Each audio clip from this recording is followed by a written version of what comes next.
ایک بات میں والدین سے کرنا چاہوں گی، اور وہ بات یہ کہ بچوں کے حوالے سے کہ بچوں کو آپ جو ہے اچھی تربیت کے ساتھ ساتھ ان کے دماغ میں یہ چیز ڈالیے گا کہ جو وہ تعلیم حاصل کر رہے ہیں جس ادارے میں جا کر، اس ادارے میں ان کا جو سب سے بڑا حصہ ہونا چاہیے وہ ان کا رویہ، بیہیویئر ہونا چاہیے، اخلاق ہونا چاہیے، کردار ہونا چاہیے۔ آپ بچوں کے پیچھے ہر وقت اگر یہ پیچھے پڑے رہیں گے کہ جی تمہیں جو ہے نا وہ 100 میں سے 100 ہی پرسنٹیج لانی ہے، تمہیں بس فرسٹ ہی آنا ہے،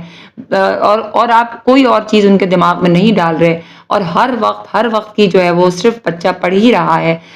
جو ہے، تو یہ چیزیں بھی بچے کو دماغی طور پہ ہلا کے رکھ دیتی ہیں۔ اس طرح نہیں ہوتا۔ آپ نے بچے کے دماغ میں اچھا انسان بننے کی جو بات ہے وہ ڈالتے رہنا ہے کہ کیا اس کا رویہ ہونا چاہیے، وہ کس طریقے سے لوگوں کے ساتھ بیہیو کرے، یہ چیز آپ اس کے اندر ڈالیے، اس کے دماغ میں ڈالیے۔ جب بچہ اچھا انسان بننا شروع ہو جائے گا تو پھر آپ کی پریشانیاں ویسے ہی ختم ہو جائیں گی، کیونکہ پھر پڑھائی لکھائی میں وہ سب میں پرفیکٹ ہو جائے گا۔ یہ آپ کی ذمہ داری ہے، آپ کو یہ لازمی کرنا ہے۔